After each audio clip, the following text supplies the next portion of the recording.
बिस्मिल्लाहिर्रहमानिर्रहीम। नाज़रीन, आज एक दवाई के बारे में आपको इन्फॉर्मेशन देने की कोशिश करूँगा। ये एक होम्योपैथिक दवाई है जिसका नाम है मैग्नीशिया फास। मैग्नीशिया फास भी एक बायोकेमिक साल्ट है और इसकी कमी बेशी से जिस्म के अंदर कुछ बीमारियां पैदा हो जाती हैं। जब इसका बैलेंस डिस्टर्ब हो जाता है तो जिस्म के अंदर कुछ बीमारियां पैदा होती हैं और ये उन्हीं बीमारियों को कंट्रोल करने के लिए इस दवाई का इस्तेमाल होता है। आज उन बीमारियों के बारे में इस दवाई में पढ़ते हुए आपको इन्फॉर्मेशन दूंगा कि किन बीमारियों में इस दवाई का अच्छे तरीके से इस्तेमाल हम करके उन बीमारियों से हम अपने आप को महफूज रख सकते हैं। सबसे पहले तो ये कि ये जो दवाई जिसका नाम मैग्नीशिया फास है, इसका हमारे जिस्म के अंदर सबसे ज़्यादा असर हमारे नर्व के ऊपर होता है। नर्व पे, ब्रेन पे, बोन पे और मसल्स के ऊपर इसके ज़्यादा असरात देखने में आए। और ऐसी तमाम बीमारियां जो नर्व में प्रॉब्लम की वजह से पैदा होती हैं, उन्हीं तमाम बीमारियों में इस दवाई का इस्तेमाल हम करते हैं। हमारे जो न्यूरॉन है उसकी अगर आप शेप देखें तो उसकी लंबे लंबे न्यूरॉन होते हैं। ये जो नर्व सेल होते हैं हमारे ब्रेन के अंदर, ब्रेन में, स्पाइनल कार्ड में, नर्वस सिस्टम पूरा जो है ये ब्रेन और स्पाइनल कार्ड के अंदर मिलता है। नर्व की एक साइड ये होती है जिस साइड पर उसके सेल बॉडी होती है, उधर डेंड्राइट्स होते हैं जो उसके बिल्कुल एंड पे जो किनारे होते हैं उनको डेंड्राइट्स कहते हैं, नर्व एंडिंग कहते हैं, डेंड्राइट्स कहते हैं। और दूसरी साइड पे एक्सोन एरिया होता है नर्व का, और वहाँ पे भी जो नर्व एंडिंग होती हैं या आप उन्हें टर्मिनल कह लें, दोनों साइडों की जो एंडिंग है आप उन्हें टर्मिनल भी कहते हैं। वहाँ से नर्व जो है वो पैगाम वसूल करते हैं, रिसेप्टर के ज़रिए से ये पैगाम वसूल करते हैं और वहाँ से पैगाम देते भी हैं। जब एक नर्व वहाँ पैगाम पहुँचाता है तो फिर वहाँ से दूसरा नर्व जो है, दरमियान में उनके जो एक थोड़ा सा एरिया आता है, साइनेप्टिक क्लेफ्ट उसको कहते हैं, और उसमें एक नर्व जो है वो अपना पैगाम फिर दूसरे नर्व को ट्रांसमीटर के ज़रिए से देता है, न्यूरो ट्रांसमीटर जिन्हें कहते हैं, उसके ज़रिए से पैगाम, इस तरह जिस्म के अंदर पैगाम रसानी चलती है। तो ऐसी तमाम बीमारियां जिनके अंदर नर्व एंडिंग में, नर्व के टर्मिनल में कोई ना कोई ख़राबी बन जाए, कोई एरिया थोड़ा सा पैरालाइज हो जाए, जो अपना फंक्शन छोड़ दे या अच्छे तरीके से उसकी फंक्शन जो है उसको परफॉर्म ना कर सके, तो जो बीमारियां सामने आती हैं, जो इलामात सामने आती हैं, उन तमाम इलामात में ये मैग्नीशिया फास दवाई जो है ये इस्तेमाल होती है। अब इसमें कौन सी बीमारियां या कौन कौन सी इलामात हैं वो देखते हैं कि एक तो पेशेंट जो है जो इस बीमारी के दायरा इख्तियार में आता है, उसमें नाइजेटिक कंडीशन ज़्यादा होती है, यानी उसको नाजिया वोमिटिंग वाला मसला जो है ये इलामात हो सकती हैं। उसको उल्टी आना या उसको मतली आना या दिल ख़राब होना, ऐसे तमाम मसाइल में इस दवाई का इस्तेमाल होता है। दूसरा, इस दवाई को एंटी स्पाज्मोडिक रेमेडी भी कहते हैं, यानी स्पाज्मोडिक टाइप जितनी भी पेन है उसमें इस दवाई का इस्तेमाल बड़े अच्छे तरीके से हम कर सकते हैं और ये बड़े अच्छे रिज़ल्ट देती है।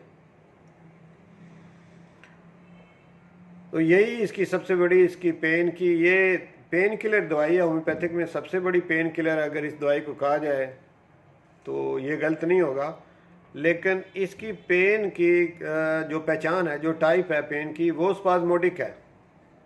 इसकी जो पेन है वो क्रैम्पिंग पेन है और इसमें यानी कि झटके लगते हैं, स्पाज्मोडिक पेन है, स्पाज्मोडिक जितनी भी पेन बॉडी के अंदर किसी भी एरिया में हो उसमें आप इस दवाई का इंतखाब कर सकते हैं, सिवाय इसके कि जो बर्न केस होते हैं उनको जो दर्द होती है, जो आग में जले हुए जो केस हैं उनकी जो पेन है वो किसी और टाइप की है, उस पेन को छोड़ के बाकी तमाम किस्म की जो पेन है उसमें बहुत अच्छे रिज़ल्ट दिखाती है ये दवाई।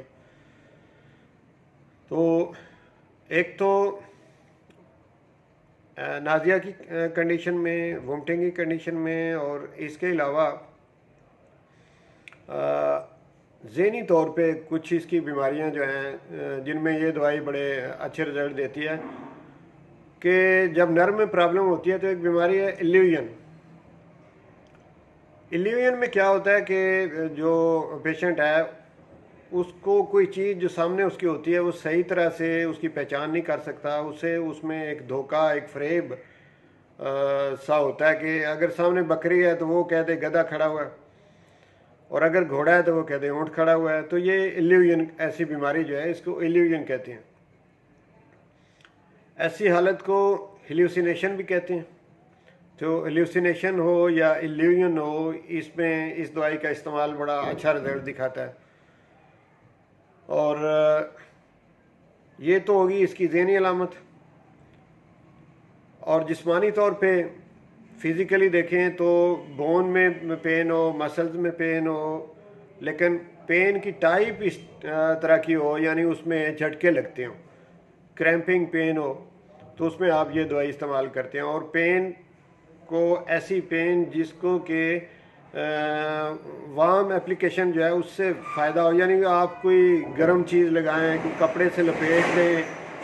मसलन अगर सर दर्द हो तो सर दर्द को कैप पहनने से या सर को बांधने से अफाका मिलेगा। और ऐसी पेन जिसको कि ठंडक से उसमें इजाफा हो जाता हो और उसको अगर आप गर्म माहौल में आप अपने आप को ले आएँ तो उस पेन को अफाका होता हो, तो ऐसी तमाम पेन जो हैं उसमें आप इस दवाई का इस्तेमाल करें, बहुत अच्छे रिज़ल्ट देती है। तो इसके अलावा झटके लगने वाली जितनी भी बीमारियां हैं जिनमें फिट्स पड़ते हैं, जैसा कि एपिलेप्सी है, एपिलेप्सी के जो फिट्स हैं उसमें 2-4 मिनट का अगर वो दौरा पड़ता है पेशेंट को, तो उसके बाद पेशेंट जो है इंतहाई थका हुआ, इंतहाई कमज़ोर हो जाता है। तो ऐसी बीमारियों में जिनमें कन्वलियन होते हों, जिनमें ये स्पाज्मोडिक टाइप कंडीशन होती है, और ऐसे झटकों के बाद पेशेंट इंतहाई थका हुआ, प्रोस्ट्रेशन का शिकार हो जाए, फैटीग हो और अपने आप को बहुत ज़्यादा कमज़ोर समझना शुरू कर दे, तो ऐसी सिचुएशन में भी इस दवाई का इस्तेमाल आप करें, बहुत अच्छे रिज़ल्ट देती है ये दवाई। और एक बीमारी है हिक कफ होती है, ये हिचकी लगना, हिचकी की बड़ी शानदार ये दवाई है। हिचकी में मेरे पास एक पेशेंट खुद मेरे क्लिनिक पे आया था जिसने मुझे बताया कि मुसलसल मुझे 7 डेज़ से हिचकी है, और मैं इंजेक्शन भी लगवा चुका हूँ, बहुत सारे ट्रीटमेंट मैंने किए हैं, किसी भी तरीके से मेरी हिचकी रुक नहीं रही। तो उसमें मैंने इसी दवाई का इस्तेमाल किया था और हिचकी, मेरा ख्याल है कि कोई घंटे 1.5 घंटे के अंदर अंदर उसकी हिचकी रुक गई थी। तो हिचकी में इतनी शानदार ये दवाई है। तो नाज़रीन, इस दवाई के बारे में मैंने आपको जो इसकी चीदा मालूमात हैं वो मैंने आपको दे दी हैं, और अगर कोई इस बारे में क्वेश्चन हो तो वो भी आप मुझसे पूछ सकते हैं, मेरे व्हाट्सएप पे पूछ सकते हैं, या आप इसी के नीचे वीडियो देखने के बाद आप लिखते हैं तो तब भी उसका जवाब इंशाल्लाह मैं आपको दे दूँगा। और मेरी ये वीडियो मैंने अपनी तरफ से जो काविश की है, अगर लगता है आपको कि ये अच्छी है और इसमें कोई इन्फॉर्मेशन है जिसका कि आपको फ़ायदा है और आपको ये फ़ायदा दूसरों को भी देना चाहिए, तो इसे आप शेयर करें इस नीयत से कि दूसरे भी इससे फ़ायदा उठाएं। बहुत शुक्रिया नाज़रीन। आइंदा और किसी अच्छी वीडियो के साथ आपसे दोबारा मुलाकात होगी। उस वक्त तक डॉक्टर अरशद चौधरी अपने मेज़बान डॉक्टर अरशद चौधरी को इजाज़त दें। बहुत शुक्रिया नाज़रीन।